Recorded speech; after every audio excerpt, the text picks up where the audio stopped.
In the last video, we have discussed question number 63 and at that time answer was incorrect and its correct answer is myopia.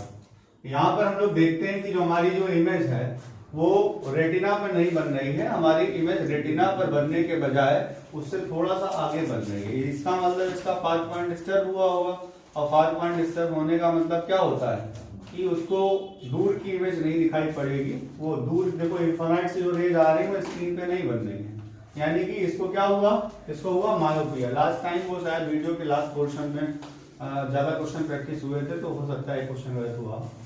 फिर आगे to read a poster on a wall, a person with defective vision needs to stand at distance of 0.4 metre from the poster.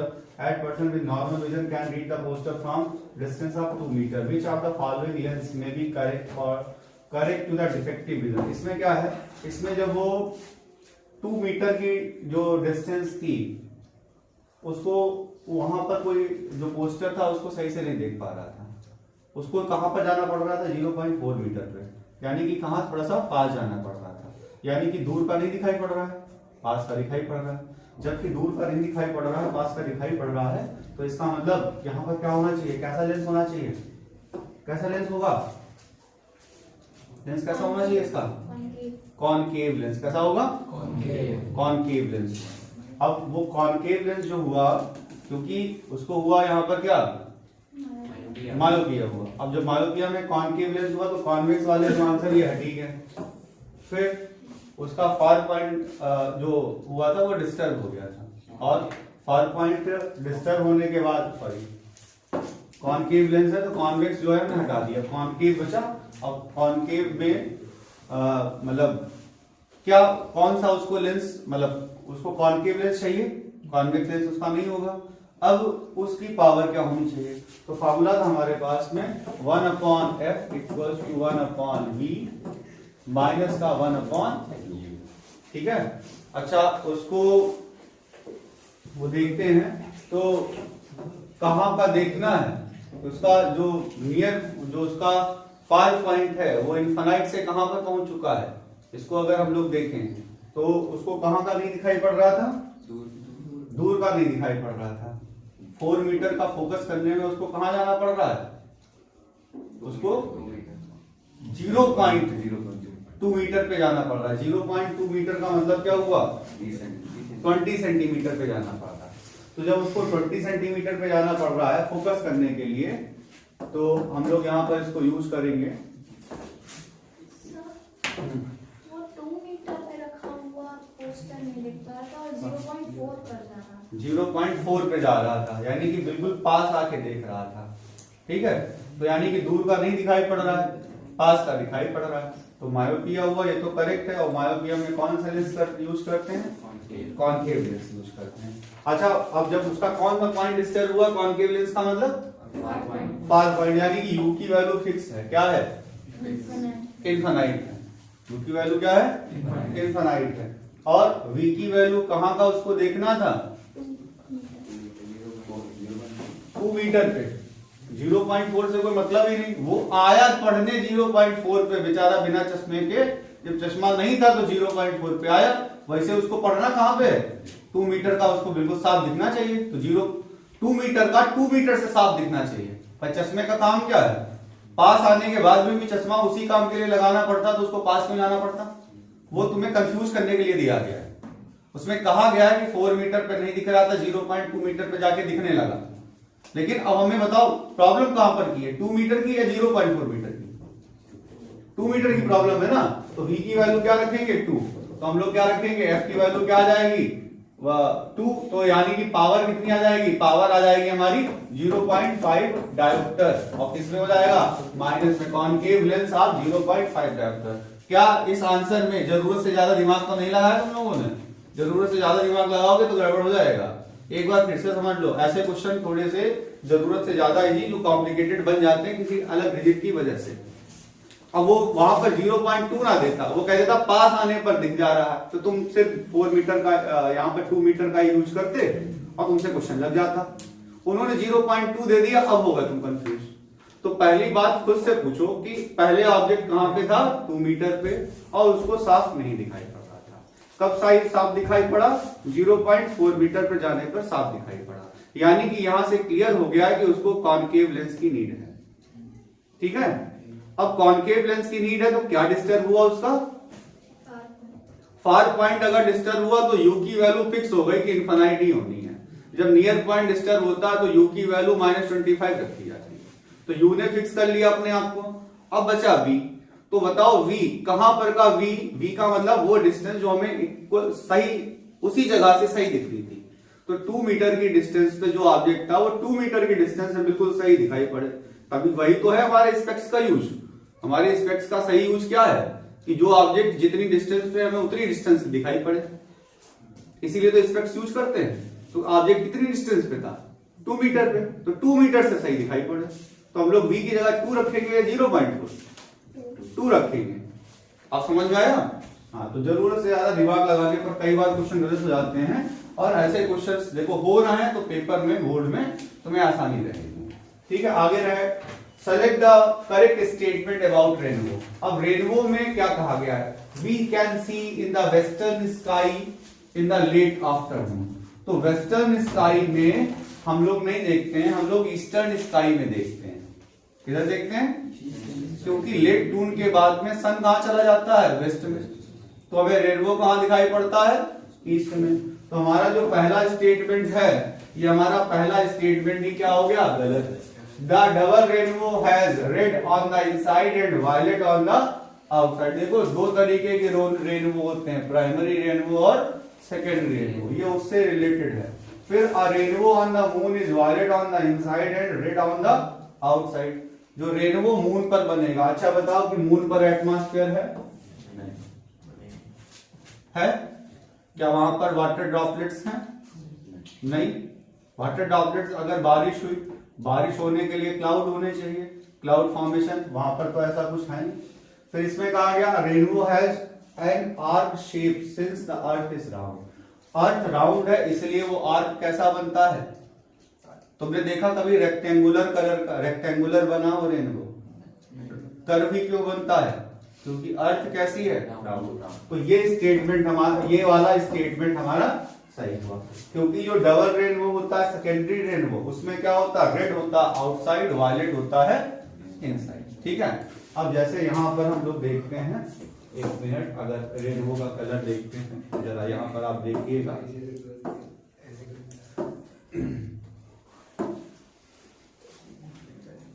Diagram देख लेंगे तो थोड़ा सा clear हो जाएगा।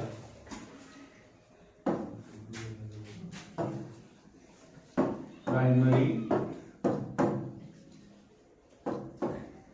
And secondary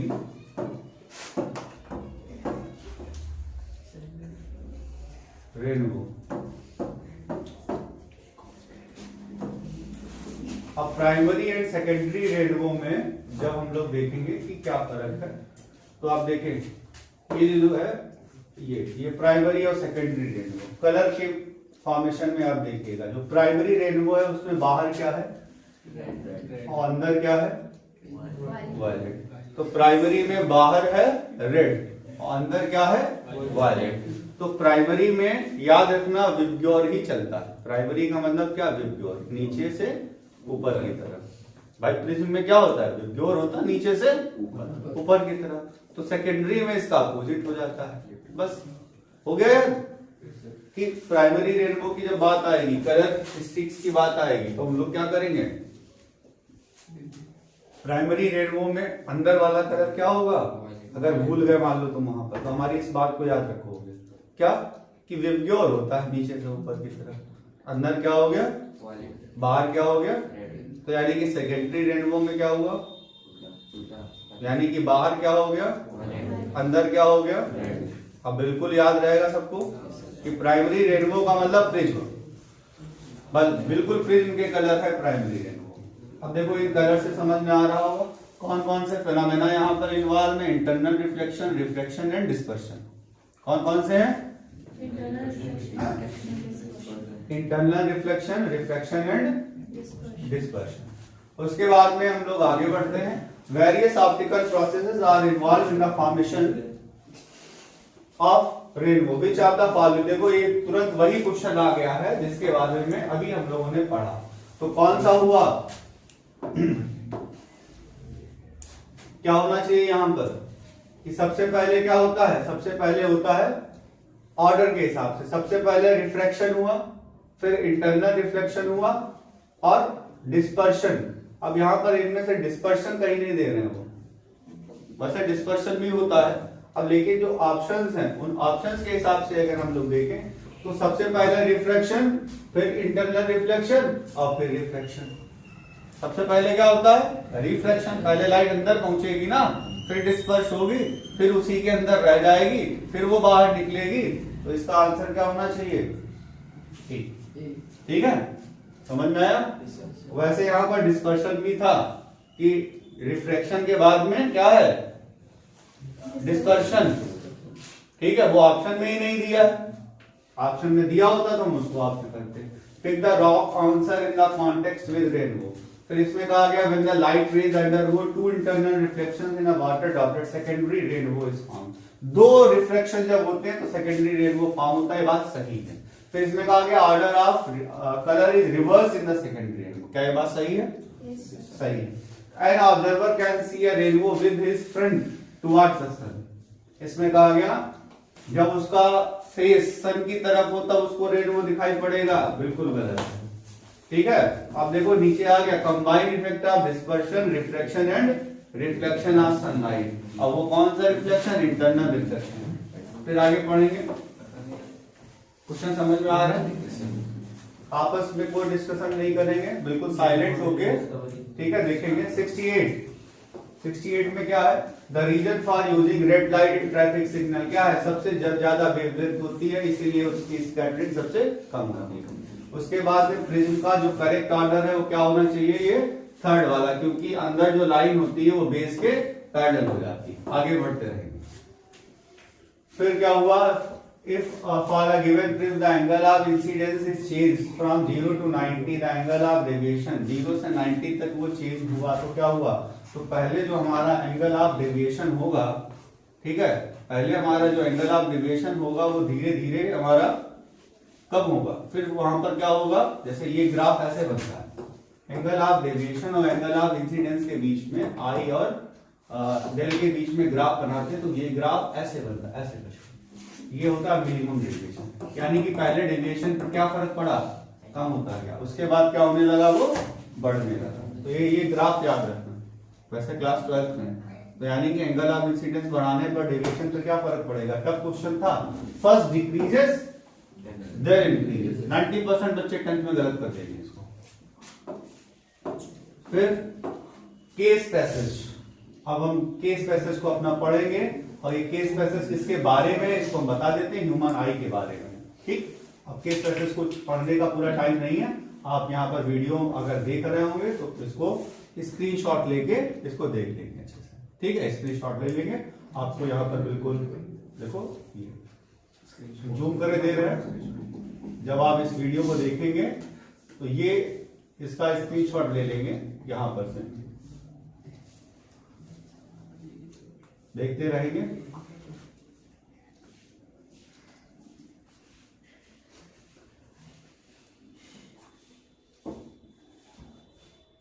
आई के बारे में सब कुछ लिखा हुआ है जो हम लोग पढ़ते हैं, और फिर यहां पर कुछ क्वेश्चन हैं इसमें।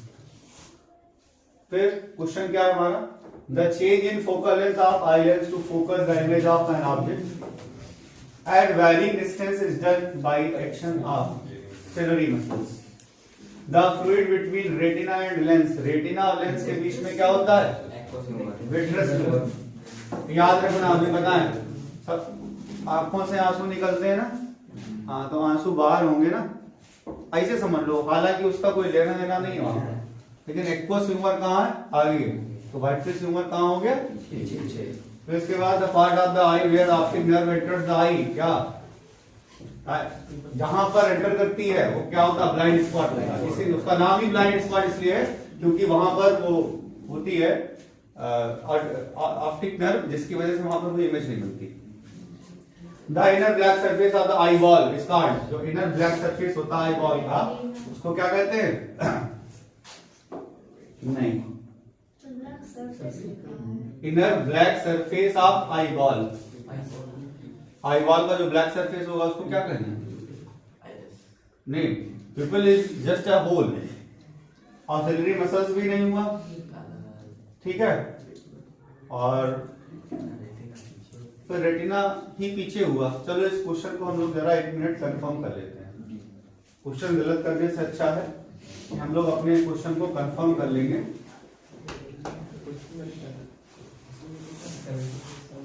74 क्वेश्चन नंबर था।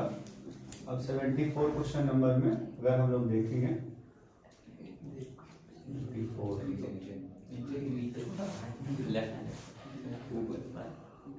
74 में रेटिना है, ठीक है, क्या होगा? रेटिना है। अब हम लोगों ने इस क्वेश्चन को इस तरीके से नहीं लिया कि क्या होगा, हमने ये देखा कि कौन सा आंसर नहीं हो सकता। क्यों? क्योंकि देखो पिपल हमारा आंसर क्यों नहीं हो सकता था? क्योंकि उन्होंने कहा वो सरफेस है। क्या कहा उन्होंने? वो सरफेस है। पिपल क्यों नहीं हो सकता था? क्योंकि वो क्या था? सरफेस, इसलिए गलत कर दिया। मसल्स तो सरफेस होती नहीं है, ब्लाइंड स्पॉट भी सरफेस नहीं होता, तो बचा क्या? इसलिए वो आंसर होना है। इसके बाद में फिर अगला उन्होंने जो है डिस्पर्शन ऑफ लाइट के बारे में दिया गया। अब इसको हम फिर से दिखा रहे हैं आप लोगों को। इसको आप स्क्रीनशॉट ले लीजिएगा, ठीक है, स्क्रीनशॉट ले लीजिएगा। इसमें जब भी इस वीडियो को देखें तो आपको क्वेश्चन जो है वो मिल जाएंगे। उसके बाद 75 इसमें कहा गया डिफरेंट ओरिएंटेशन पे रखे गए हैं, और इसमें कहा गया है व्हाइट लाइट पास कराई जाती है। In which of the following after dispersion the third colour from the top, third colour from the top, ठीक है, टॉप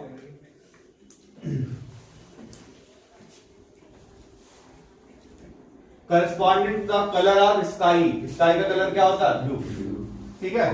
तो अब हम लोग देखो third colour from the top, वैसे विब्योर को लिखते हैं VIBGYOR,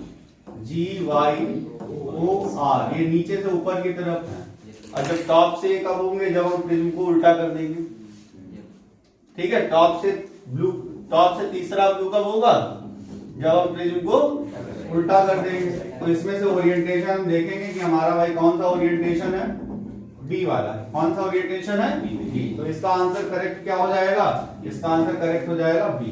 फिर इसमें कहा गया कौन सा स्टेटमेंट सही है व्हाइट लाइट के लिए? फिर red light moves fastest all the colours. याद रखना एयर में सारे कलर्स की स्पीड कैसी होती है? एयर में सारे कलर्स की स्पीड सेम होती है। फिर when white light is allowed to pass through a glass prism which color deviates the least? ये हमको रटा हुआ है, red deviates least. When white light is allowed to pass through a glass, which color deviates the most? Violet. ये आपके 1 marks में भी आ सकते हैं, जो शॉर्ट क्वेश्चंस हैं उनमें भी ये क्वेश्चन आता है और सालों से आता है, इसलिए बिल्कुल इसको याद कर लें। सबसे ज्यादा वेवलेंथ रेड की, सबसे लीस्ट डेविएशन रेड का, सबसे कम वेवलेंथ वायलेट की, सबसे ज्यादा डेविएशन वायलेट का, सबसे ज्यादा फ्रीक्वेंसी वायलेट की, सबसे कम फ्रीक्वेंसी रेड की, ठीक है, इसको याद रखें। और फ्रीक्वेंसी, फ्रीक्वेंसी याद रखें, फ्रीक्वेंसी वेवलेंथ के इनवर्सली प्रोपोर्शनल होती है, ठीक है। फिर आगे देखेंगे हम लोग for a prism material refractive index is highest. सबसे ज्यादा रिफ्रैक्टिव इंडेक्स इसमें किसके लिए होता है? तो रिफ्रैक्टिव इंडेक्स उसके लिए ज्यादा होगा। देखो रिफ्रैक्टिव इंडेक्स का फार्मूला क्या होता है? जैसे वेलोसिटी का फार्मूला हम लोगों ने पढ़ा था C/V, तो n का फार्मूला वेवलेंथ के टर्म्स में हुआ λ/λ'। तो जिसके लिए वेवलेंथ कम होगी उसके लिए, जिसके लिए वेवलेंथ कम होगी उसके लिए रिफ्रैक्टिव इंडेक्स ज्यादा होगा, ठीक है। तो वेवलेंथ कम किसकी है? वायलेट की, इसीलिए उसमें क्या हुआ? इसीलिए उसका रिफ्रैक्टिव इंडेक्स कैसा हो जाएगा? ज्यादा, इसीलिए उसमें डेविएशन सबसे ज्यादा हो जाता है। फिर क्या करेंगे? अगला भी जो है सेलरी मसल्स के बारे में उन्होंने पूरा दिया है, इसको आप स्क्रीनशॉट ले लेंगे। इतना टाइम नहीं हम लोगों के पास में है, तो हम लोग ज्यादा से ज्यादा क्वेश्चन कवर करना चाहते हैं, इसलिए यहाँ पर इस चीज को ध्यान से देखेंगे। फिर हम लोग क्या करेंगे? आगे क्वेश्चन देखेंगे। तो क्वेश्चन में यहाँ पर इतना बड़ा एक केस स्टडी दिया है, लेकिन केस स्टडी पढ़ने के बाद भी हम लोग यहाँ पर इन क्वेश्चंस को देखेंगे।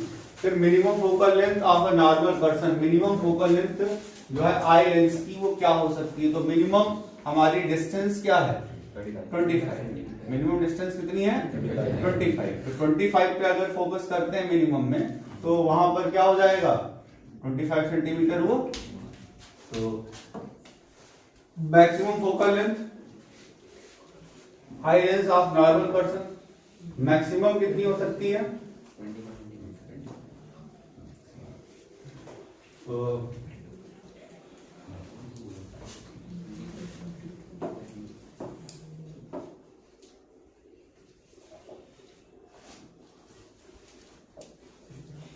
इसमें कहा गया है 2.5 सेंटीमीटर। क्लियर विजन के लिए रेटिना पे फॉर्म होना चाहिए, तो क्लियर इमेज के लिए क्या होना चाहिए, क्लियर इमेज में यहाँ पर रेटिना पे फॉर्म होना चाहिए और 2.5 centimetre. A person can theoretically have clear vision of objects situated at any large distance. The smaller distance which can person clearly see related to minimum possible। तो इसमें कहा गया जैसे इसमें कहा गया पावर अगर +3 डायोप्टर है तो इसका मतलब फोकल लेंथ कितनी है 100/3, ठीक है। और इसी तरीके से इन क्वेश्चंस में दिया गया है, इसको पढ़ेंगे। In the last video we have discussed question number 63 and at that time answer was incorrect and its correct answer is myopia। यहाँ पर हम लोग देखते हैं कि जो हमारी जो इमेज है वो रेटिना पर नहीं बन रही है, हमारी इमेज रेटिना पर बनने के बजाय उससे थोड़ा सा आगे बन रही है। इसका मतलब इसका फार पॉइंट डिस्टर्ब हुआ होगा, और फार पॉइंट डिस्टर्ब होने का मतलब क्या होता है कि उसको दूर की इमेज नहीं दिखाई पड़ेगी, वो दूर देखो इन्फिनाइट से जो रेज आ रही है वो स्क्रीन पे नहीं बन रही है, यानी कि इसको क्या हुआ, इसको हुआ मायोपिया। लास्ट टाइम वो शायद वीडियो के लास्ट पोर्शन में ज्यादा क्वेश्चन प्रैक्टिस हुए थे तो हो सकता है क्वेश्चन गलत हुआ। फिर आगे to read a poster on a wall, a person with defective vision needs to stand at distance of 0.4 metre from the poster. At person with normal vision can read the poster from distance of 2 metre. Which of the following lens may be correct to the defective vision. इसमें क्या है, इसमें जब वो 2 metre की जो distance थी उसको वहां पर कोई जो पोस्टर था उसको सही से नहीं देख पा रहा था, उसको कहां पर जाना पड़ रहा था 0.4 मीटर पे, यानी कि कहां थोड़ा सा पास जाना पड़ रहा था, यानी कि दूर का नहीं दिखाई पड़ रहा है पास का दिखाई पड़ रहा है। जबकि दूर का नहीं दिखाई पड़ रहा है पास का दिखाई पड़ रहा है, तो इसका मतलब यहाँ पर क्या होना चाहिए, कैसा लेंस होना चाहिए, कैसा लेंस होगा, लेंस कैसा होना चाहिए इसका कॉनकेव लेंस। कैसा होगा कॉनकेव लेंस। अब वो कॉनकेव लेंस जो हुआ क्योंकि उसको हुआ यहाँ पर क्या मायोपिया हुआ। अब जब मायोपिया में कॉनकेव लेंस हुआ तो कॉन्वेक्स वाले जो आंसर ये हटी गए, फिर उसका फार पॉइंट जो हुआ था वो डिस्टर्ब हो गया था, और फार पॉइंट डिस्टर्ब होने के बाद सॉरी कॉनकेव लेंस है तो कॉन्वेक्स जो है हमने हटा दिया, कॉनकेव बचा। अब कॉनकेव में मतलब क्या कौन सा उसको लेंस, मतलब उसको कॉनकेव लेंस चाहिए, कॉन्वेक्स लेंस उसका नहीं होगा। अब उसकी पावर क्या होनी चाहिए, तो फार्मूला था हमारे पास में 1/f equals to 1/v minus का 1/u, ठीक है। अच्छा उसको वो देखते हैं तो कहां का देखना है, उसका जो नियर जो उसका फार पॉइंट है वो इन्फिनाइट से कहां पर पहुंच चुका है, इसको अगर हम लोग देखें तो उसको कहां का नहीं दिखाई पड़ रहा था, दूर का नहीं दिखाई पड़ रहा था। 4 मीटर का फोकस करने में उसको कहां जाना पड़ रहा है, उसको 0.2 मीटर पे जाना पड़ रहा है। 0.2 मीटर का मतलब क्या हुआ 20 सेंटीमीटर पे जाना पड़ रहा है। तो जब उसको 20 सेंटीमीटर पे जाना पड़ रहा है फोकस करने के लिए, तो हम लोग यहाँ पर इसको यूज करेंगे। वो 2 मीटर पे रखा हुआ पोस्टर नहीं दिख रहा था और 0.4 कर जा रहा था, 0.4 पे जा रहा था, यानी कि बिल्कुल पास आके देख रहा था, ठीक है। तो यानी कि दूर का नहीं दिखाई पड़ रहा है, पास का दिखाई पड़ रहा है, तो मायोपिया हुआ, ये तो करेक्ट है। और मायोपिया में कौन सा लेंस यूज करते हैं, कॉनकेव लेंस यूज करते हैं। अच्छा अब जब उसका कौन सा पॉइंट डिस्टर्ब हुआ कॉनकेव लेंस का मतलब फार पॉइंट, यानी कि u की वैल्यू फिक्स है, क्या है इनफाइनाइट है। u की वैल्यू क्या है? इनफाइनाइट है। और v की वैल्यू कहाँ का उसको देखना था? 2 मीटर पे। 0.4 से कोई मतलब ही नहीं, वो आया पढ़ने 0.4 पे बेचारा बिना चश्मे के, जब चश्मा नहीं था तो 0.4 पे आया, वैसे उसको पढ़ना कहाँ पे? 2 मीटर का उसको बिल्कुल साफ दिखना चाहिए, तो 2 मीटर का 2 मीटर से साफ दिखना चाहिए। पर चश्मे का काम क्या है? पास आने के बाद में भी चश्मा उसी काम के लिए लगाना पड़ता, तो उसको पास में लाना पड़ता। वो तुम्हें कंफ्यूज करने के लिए दिया गया है। उसमें कहा गया है कि 4 मीटर पे नहीं दिख रहा था, 0.2 मीटर पे जाके दिखने लगा। लेकिन अब हमें बताओ प्रॉब्लम कहां पर की है? 2 मीटर की या 0.4 मीटर की? 2 मीटर की प्रॉब्लम है ना, तो v की वैल्यू क्या रखेंगे? 2। तो हम लोग क्या रखेंगे? f की वैल्यू क्या आ जाएगी? 2। तो यानी कि पावर कितनी आ जाएगी? पावर आ जाएगी हमारी 0.5 डायोप्टर। और किसमें हो जाएगा? माइनस में। Concave lens of 0.5 dioptre. क्या इस आंसर में जरूरत से ज्यादा दिमाग तो नहीं लगाया तुम लोगों ने? जरूरत से ज्यादा दिमाग लगाओगे तो गड़बड़ हो जाएगा। एक बार फिर से समझ लो, ऐसे क्वेश्चन थोड़े से जरूरत से ज्यादा इजी, जो कॉम्प्लिकेटेड बन जाते हैं किसी अलग रिजिट की वजह से। अब वो वहां पर 0.2 ना देता, वो कह देता पास आने पर दिख जा रहा है, तो तुम सिर्फ 4 मीटर का यहाँ पर 2 मीटर का यूज करते और तुमसे क्वेश्चन लग जाता। उन्होंने 0.2 दे दिया, अब होगा तुम कंफ्यूज। तो पहली बात खुद से पूछो कि पहले ऑब्जेक्ट कहां पे था? 2 मीटर पे, और उसको साफ नहीं दिखाई पड़ रहा था। कब साफ दिखाई पड़ा? 0.4 मीटर पर जाने पर साफ दिखाई पड़ा। यानी कि यहां से क्लियर हो गया कि उसको कॉनकेव लेंस की नीड है। ठीक है, अब कॉनकेव लेंस की नीड है तो क्या डिस्टर्ब हुआ उसका? फार पॉइंट अगर डिस्टर्ब हुआ तो u की वैल्यू फिक्स हो गई कि इनफाइनाइट ही होनी है। जब नियर पॉइंट डिस्टर्ब होता है तो u की वैल्यू -25 रखी जाती है। तो u ने फिक्स कर लिया अपने आप को।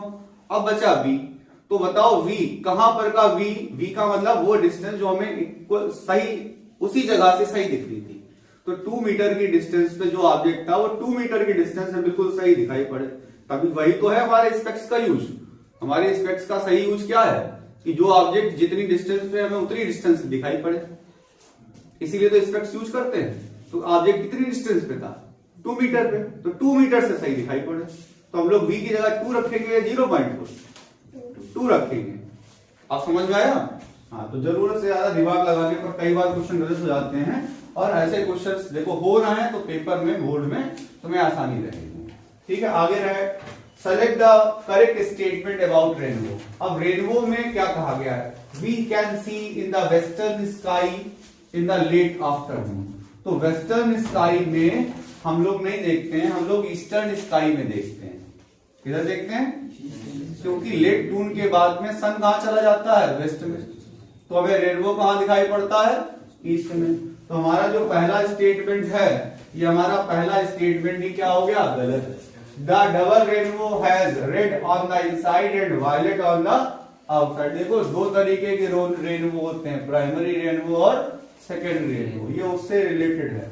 फिर a rainbow on the moon is violet on the inside and red on the outside. जो रेनबो मून पर बनेगा। अच्छा बताओ कि मून पर एटमॉस्फेयर है? है क्या वहां पर वाटर ड्रॉपलेट्स हैं? नहीं। वाटर ड्रॉपलेट्स, अगर बारिश हुई, बारिश होने के लिए क्लाउड होने चाहिए, क्लाउड फॉर्मेशन, वहां पर तो ऐसा कुछ है नहीं। फिर इसमें कहा गया rainbow has an arc shape since the earth is round. Earth round है इसलिए वो आर्क कैसा बनता है? तुमने देखा कभी रेक्टेंगुलर कलर का, रेक्टेंगुलर बना हो रेनबो? कर्व ही क्यों बनता है? क्योंकि अर्थ कैसी है? राउंड। तो ये स्टेटमेंट हमारा, ये वाला स्टेटमेंट हमारा सही हुआ। क्योंकि जो डबल रेनबो होता है, सेकेंडरी रेनबो, उसमें क्या होता है? रेड होता है आउटसाइड, वायलेट होता है इनसाइड। ठीक है, अब जैसे यहां पर हम लोग देखते हैं, एक मिनट, अगर रेनबो का कलर देखते हैं जरा, यहां पर आप देखिएगा,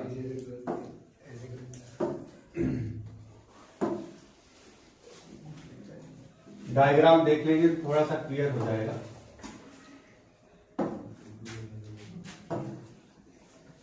प्राइमरी एंड सेकेंडरी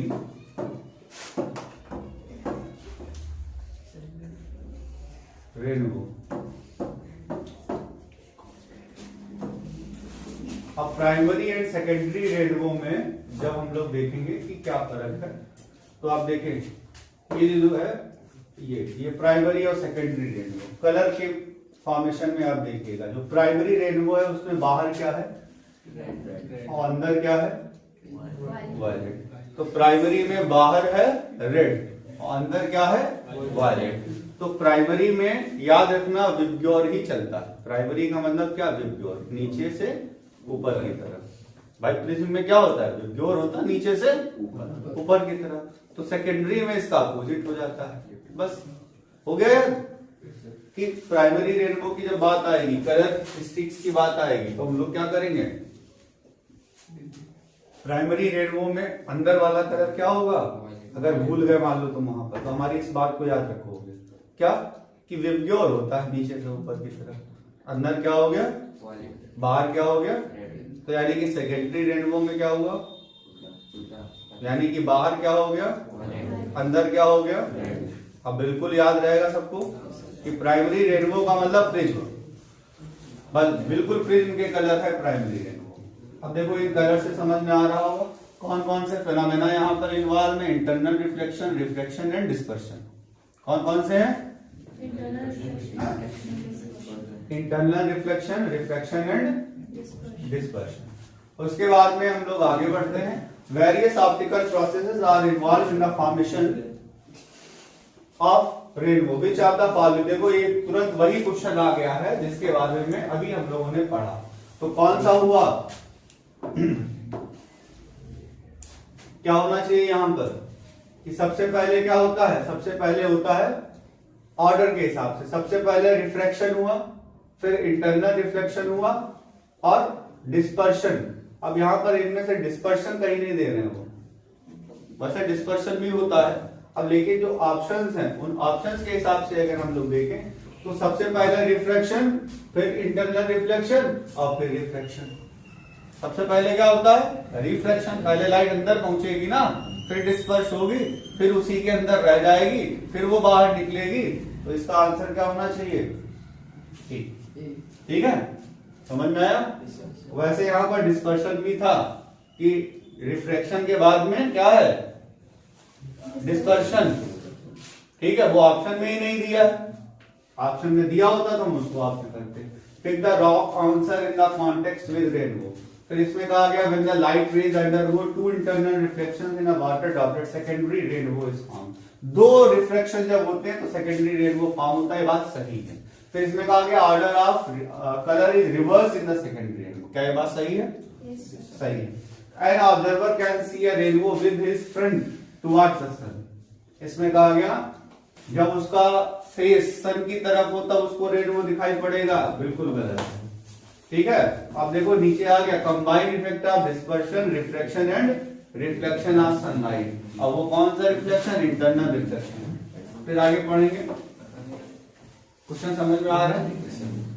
आपस में कोई डिस्कशन नहीं करेंगे, बिल्कुल साइलेंट होके, ठीक है। देखेंगे 68 में क्या है, the reason for using red light in traffic signal. क्या है, सबसे जब ज्यादा वेवलेंथ होती है इसीलिए उसकी स्कैटरिंग सबसे कम होती है। उसके बाद में प्रिज्म का जो करेक्ट ऑर्डर है वो क्या होना चाहिए, ये थर्ड वाला, क्योंकि अंदर जो लाइन होती है वो बेस के पैरेलल हो जाती है। आगे बढ़ते रहेंगे।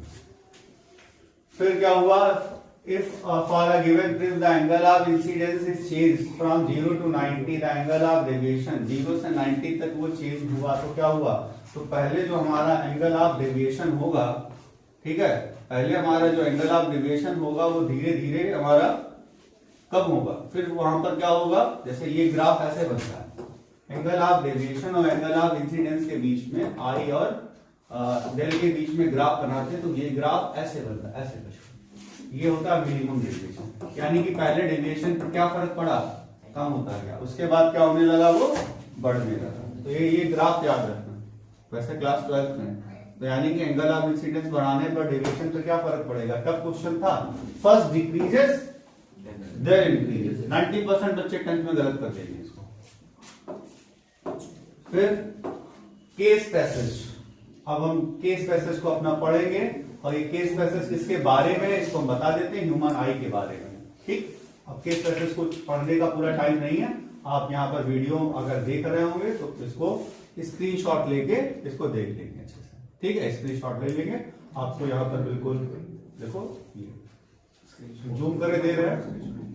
जब आप इस वीडियो को देखेंगे तो ये इसका स्क्रीनशॉट ले लेंगे यहां पर से, देखते रहेंगे।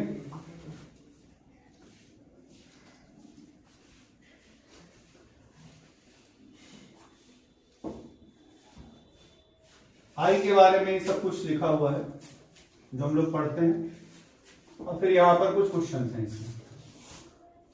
फिर क्वेश्चन क्या है हमारा, the change in focal length of eye lens to focus the image of an object at varying distance is done by action of ciliary muscles.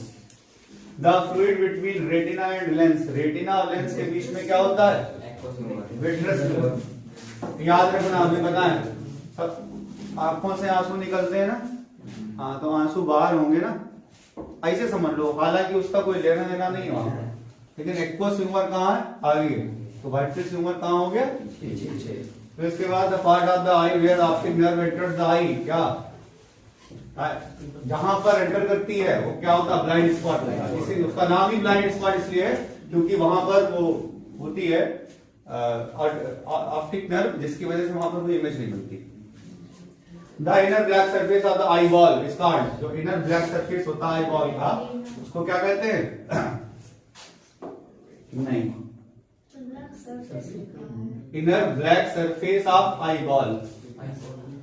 Eye ball का जो ब्लैक सरफेस होगा उसको क्या कहते हैं, नहीं, pupil is just a hole, auxiliary muscles भी नहीं हुआ, ठीक है। और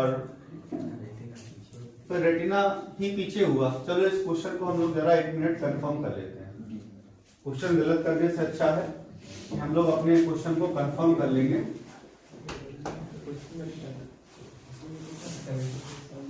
74 क्वेश्चन नंबर था, अब 74 क्वेश्चन नंबर में अगर हम लोग देखेंगे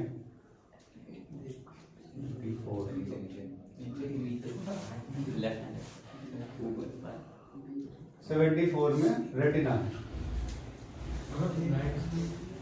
ठीक है। क्या होगा, रेटिना है आंसर।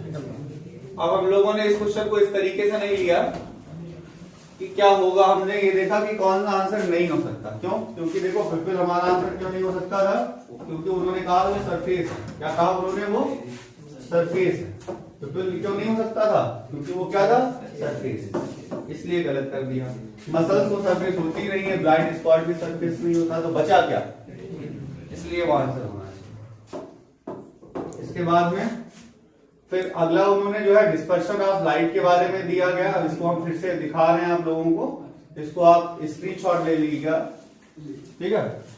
स्क्रीनशॉट ले लीजिएगा इसमें, जब भी इस वीडियो को देखें तो आपको क्वेश्चन जो है वो मिल जाएंगे। उसके बाद 75 इसमें कहा गया डिफरेंट ओरिएंटेशन के रखे गए हैं, और इसमें कहा गया है व्हाइट लाइट पास कराई जाती है। In which of the following after dispersion the third colour from the top, third colour from the top, ठीक है, टॉप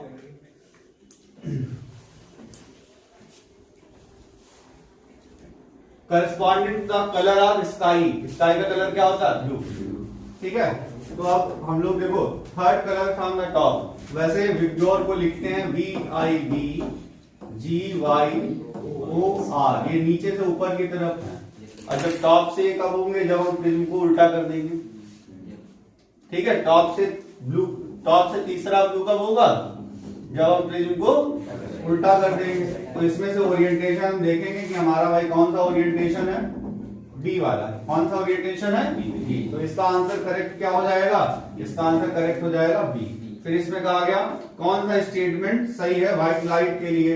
फिर red light moves fastest all the colours, याद रखना एयर में सारे कलर्स की स्पीड कैसी होती है, एयर में सारे कलर्स की स्पीड सेम होती है। फिर when white light is allowed to pass through a glass prism which colour deviates the least, ये हमको रटा हुआ है, red deviates least. When white light is allowed to pass through a glass which color deviates the most, violet। ये आपके 1 marks में भी आ सकते हैं, जो शॉर्ट क्वेश्चंस हैं उनमें भी ये क्वेश्चन आता है और सालों से आता है। इसलिए बिल्कुल इसको याद कर लें। सबसे ज्यादा वेवलेंथ रेड की, सबसे लीस्ट डेविएशन रेड का, सबसे कम वेवलेंथ वायलेट की, सबसे ज्यादा डेविएशन वायलेट का, सबसे ज्यादा फ्रीक्वेंसी वायलेट की, सबसे कम फ्रीक्वेंसी रेड की।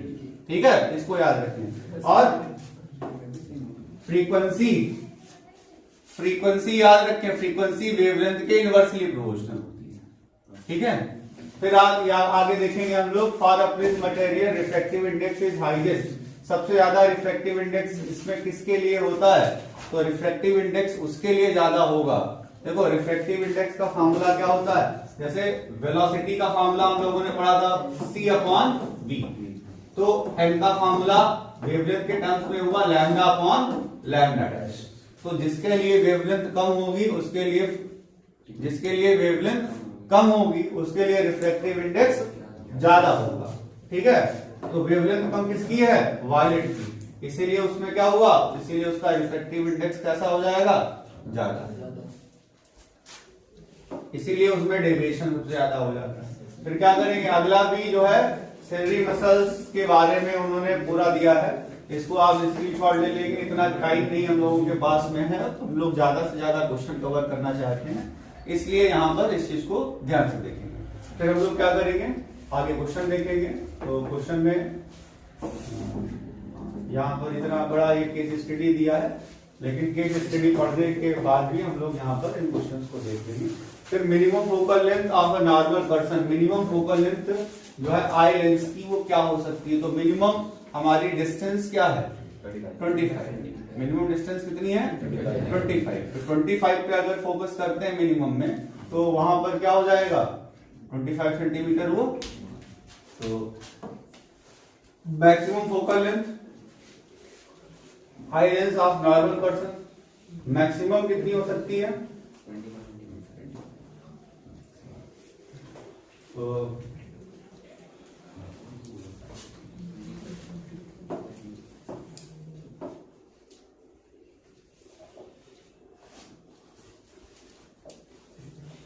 इसमें कहा गया है 2.5 सेंटीमीटर।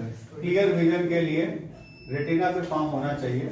तो क्लियर इमेज के लिए क्या होना चाहिए? क्लियर इमेज में यहाँ पर रेटिना पे फॉर्म होना चाहिए। और 2.5 centimetre person can theoretically have clear vision of objects situated at any large distance. The smallest distance which can person clearly see related to minimum possible.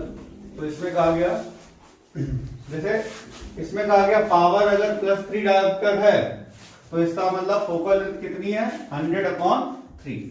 ठीक है, और इसी तरीके से इन क्वेश्चंस में दिया गया है, इसको पढ़ेंगे। अब देखेंगे यहाँ पर क्वेश्चन था हमारा minimum focal length of eye lens of person is. तो जो मिनिमम फोकल लेंथ है, तो अब ये याद रखेंगे फोकल लेंथ पूछी जा रही है हमसे, ये नियर पॉइंट और फार पॉइंट नहीं पूछे जा रहे हैं। तो जो मिनिमम फोकल लेंथ होती है वो होती है 25/11 सेंटीमीटर, 2.27 सेंटीमीटर के आसपास। और जो मैक्सिमम होती है वो होती है 2.5 सेंटीमीटर, यानी कि 2.27 से लेकर 2.5 सेंटीमीटर तक की वो हमारे आंखों में जो लेंस है, जो उसका जो कर्व है, वो कर्व हमारा कितने सेंटीमीटर रेडियस तक जा सकता है? 5 सेंटीमीटर तक। और उसके अलावा ये तुम्हारा 4.4 सेंटीमीटर तक इतना ही कर्व जा सकता है, ये 5-6 मीटर का नहीं कर्व हो जाएगा।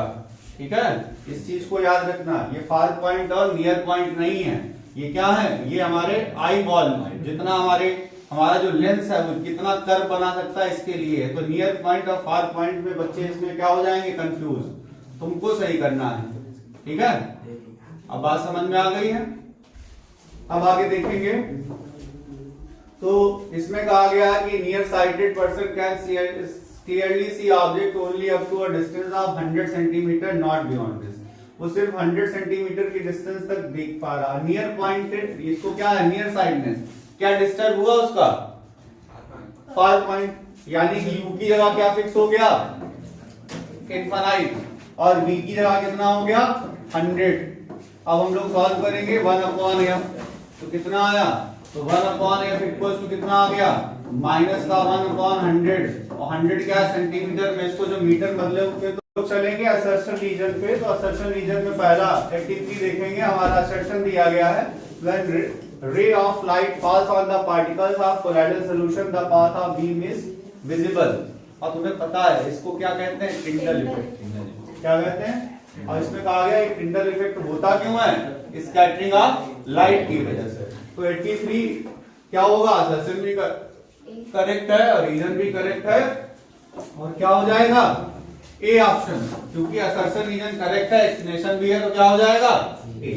उसके बाद में सन लुक्स व्हाइट एट नून, दोपहर के टाइम पर जब हेड पे होता है तो बिल्कुल व्हाइट दिखाई पड़ता है, क्योंकि लीस्ट डिस्टेंस पे होता है तो स्कैटरिंग मिनिमम होती है। तो क्या करेंगे, at noon the sunlight to travel longer distance. तो लॉन्गर डिस्टेंस नहीं, क्या होना चाहिए, स्मॉलर डिस्टेंस। तो ये असर्शन सही है, रीजन गलत है, क्या हो गया सी। When a ray of light passes through a prism it bends towards the thicker pass of the base. ठीक है, स्टेटमेंट सही है। An incident rays strike the prism undergoes refraction and comes out as an emergent ray. तो इसमें क्या हुआ, prism strike करती तो रिफ्लेक्शन होता है, फिर इमर्जेंट रे निकलती है। ये बात भी सही है, लेकिन इसमें इसका आपस में कोई लेना देना नहीं है, तो क्या होगा बी होगा। फिर myopia due to increase converging power of the eye lens. तो इसमें क्या होता है, कन्वर्जिंग पावर इंक्रीज होने का मतलब क्या हुआ, इनफाइनाइट पे जो फार पॉइंट था उससे पहले आ गया, यानी कन्वर्जिंग पावर क्या हुई है, बढ़ गई। तो हम लोग क्या करेंगे, इसीलिए वहां पर यूज करते हैं कॉन्केव लेंस। फिर इसमें सही भी लिखा हुआ है, तो ये क्या हो जाएगा ए। फिर आगे बढ़ते हैं, the twinkling of stars is due to the fact that the refractive index of earth atmosphere fluctuates. ये बात सही है, कंटिन्यूअसली चेंजिंग एटमॉस्फेयर है, उसकी ऑप्टिकल डेंसिटी अलग अलग लेयर्स की अलग अलग है, अब वो भी कंटिन्यूअसली बदलती रहती है, इसलिए एटमॉस्फेरिक रिफ्लेक्शन होता है। फिर हम लोग यहाँ पर कहेंगे, in cold countries the phenomena of looming ship appears in the sky it takes place because refractive index of air decreases with height। ये बात सही है, जो नीचे की जो एयर होती है वो अर्थ सरफेस गर्म है, तो वहां पर क्या हुआ, कैसी हुई, हॉट एयर, और ऊपर कैसा हो गया, कोल्ड एयर। तो ये जो हम लोगों ने मिराज पढ़ा था उसी तरीके से यहाँ पर है लूमिंग। तो इसको हम लोग कहेंगे ये भी स्टेटमेंट हमारा सही है, और लेकिन इनका आपस में कोई लेना देना नहीं है, तो क्या हो जाएगा, ये हमारा यहाँ पर ऑप्शन नंबर बी आ जाएगा। When we see an object, the image found on the retina real and inverted। ये बात सही है और ये स्टेटमेंट सही है। अपने आप में रीजन देख लेते हैं, the magnification of system is less than 1 then the image formed is inverted। इसमें कहा गया जब मैग्निफिकेशन जो है लेस देन 1 होता है तो रियल तो फॉर्म हमेशा इन्वर्टेड इमेज फॉर्म होती है, ऐसा नहीं है। इन्वर्टेड इमेज तो जब मैग्निफिकेशन -1/2 है तब भी तो इन्वर्टेड ही हुई, ऐसा कि नहीं। और अगर हमारी इमेज -2 है तब भी इन्वर्टेड फॉर्म हुई, तो उसका लेस देन 1 होना जरूरी नहीं है ना। 89 rainbow is an example of the sunlight by water droplets. जो रेनबो है वो एग्जांपल है डिस्पर्शन ऑफ व्हाइट लाइट का ड्रॉपलेट से। तो ये बात सही है, light of shorter wavelength is scattered much more than the light of larger wavelength. इसमें कहा गया तो इसमें कहा गया कि रेटिना पर, इस वाले क्वेश्चन को फिर से देखते हैं, when we see an object the image found on the retina is real inverted. ये स्टेटमेंट अपने आप में करेक्ट स्टेटमेंट है। और फिर हम लोग देखते हैं, the magnification of a system is less than 1। अगर मैग्निफिकेशन लेस देन 1 है, ठीक है, 1 से छोटा मैग्निफिकेशन है, then the image found is inverted. तो हमेशा इन्वर्टेड इमेज ही फॉर्म होगी। लेकिन अब इसको साइन के हिसाब से अगर देखें हम लोग, तो कई बार ऐसा होता है कि 1 से छोटा होने पर इन्वर्टेड नहीं भी फॉर्म होती है। अगर किसी का मैग्निफिकेशन +1/2 है, कौन सी इमेज फॉर्म होगी, वर्चुअल इन्वर्टेड, उन्होंने कहा रियल इन्वर्टेड फॉर्म होगी। तो स्टेटमेंट अपने आप में गलत है, तो क्या हो जाएगा rainbow is an example of dispersion, सही। फिर ये कहा गया light of shorter wavelength scattered much more, ये दोनों स्टेटमेंट सही है, बट आपस में कोई लेना देना नहीं है, ठीक है। फिर आगे देखते हैं, फिर ये हमारे जो है इसमें कुछ फिलिदा ब्लैंक्स टाइप में है, इनको हम लोग देखेंगे और ये चैप्टर हम लोगों का आज ही फिनिश हो जाएगा इसमें। फिर कहा गया था colour diaphragm between cornea and iris. इसको क्या कहते हैं, इसको हम लोग कहते हैं iris. The middle point of the iris is a hole, क्या कहते हैं, the screen on the which the retina image is formed, क्या होता है? Retina. The young adult with normal vision reach distance of distinct vision 25 centimetre, closest distance at which the eye can focus clearly 25 centimetre, normal eye range of vision is from 25 centimetre to infinite. A person is far-sighted if eye wall is too large. फिर क्या हो जाएगा? The eye which cannot simultaneously see with the same distances all object or line making the inclination is said to suffer. तो इसमें क्या हो जाएगा? Astigmatism. क्या हो जाएगा? Astigmatism. इसमें क्या होता है? हॉरिजॉन्टल और वर्टिकल लाइन सही से नहीं दिखाई पड़ती हैं। The defect of eye due to which person is unable to distinguish between certain colours, इसको क्या कहते हैं? Colour blindness. क्या होती है? Coloured blindness.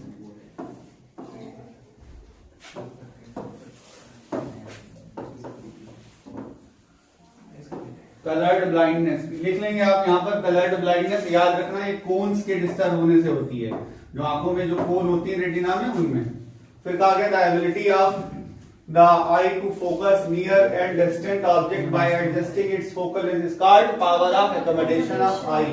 The smallest distance at which the eye can see object clearly without strain is called near point. The splitting of white light into component colours is called dispersion of light. इसमें कहा causes, तो scattering causes the blue color of sky and redding the sunlight and at sunrise and sunset. Sunlight comprises 7 colors.